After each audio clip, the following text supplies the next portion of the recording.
Hello, Namaskar, and welcome back to yet another episode of Karmapol Reviews, जहाँ हामी amazing मुभिजहरुको चर्चा गर्छौं। So आज हामी एउटा यस्तो मुभीको बारेमा चर्चा गर्न गइरहेका छौं जसमा इन्डियन एटमोस्फियरमा टाइम लुपको ब्लेन्ड र भेरी ब्युटिफुल लभ स्टोरी जसले अन्तिममा एउटा एकदमै प्रेजेन्ट सिचुएसनलाई म्याच गर्ने गहिरो मेसेज दिएको छ।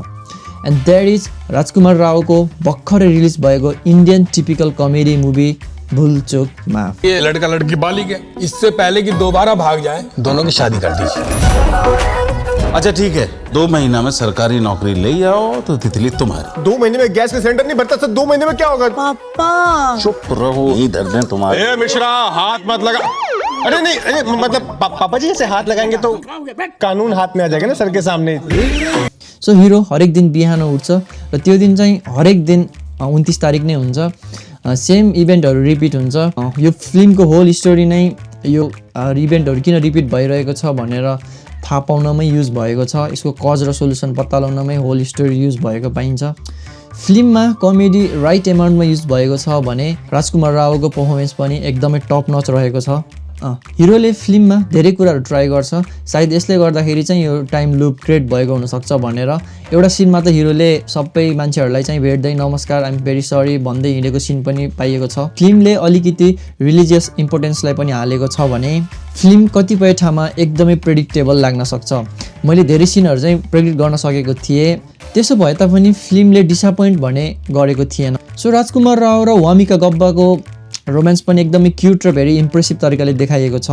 यो फिल्मको अर्को एउटा भेरी इम्पोर्टेन्ट क्यारेक्टर हो Bhagwan Das, which is played by Sanjay Mishra, which is very funny and very impressive.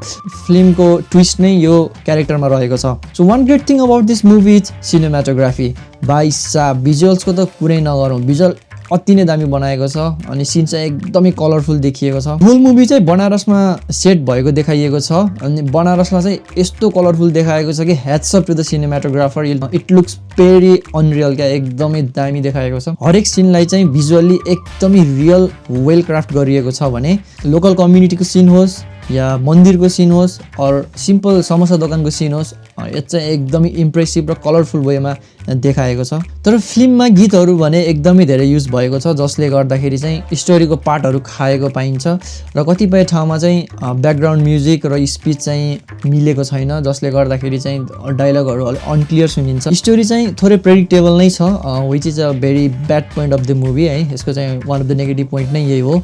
अनि यो फिल्मको ट्रेलरले चाहिँ मुभीको 80% अफ द स्टोरी चाहिँ पहिले नै रिभिल गरेको पाइन्छ। सो एट लास्ट आउट से कि यो फिल्ममा एकदमै ठुलो स्टोरी भने छैन, सिम्पल तर एकदमै मनमा बस्ने टाइपको स्टोरी रहेको छ। धेरै एक्सपेक्ट गर्नु भएन भने चाहिँ you guys will definitely enjoy the movie है। यो मुभीले तपाईँलाई हँसाउने पनि छ र अन्तिममा एउटा एकदमै गहिरो तर सुन्दाखेरि एकदम सिम्पल सुनिने मेसेज पनि दिएको छ। सो गाइज यदि तपाईँहरू चाहिँ इन्डियन सिनेमाको फ्यान हुनुहुन्छ भने you guys should not miss this one. यदि तपाईँहरूले हेरिसक्नु भएको छ भने please comment your thoughts on the comment box below.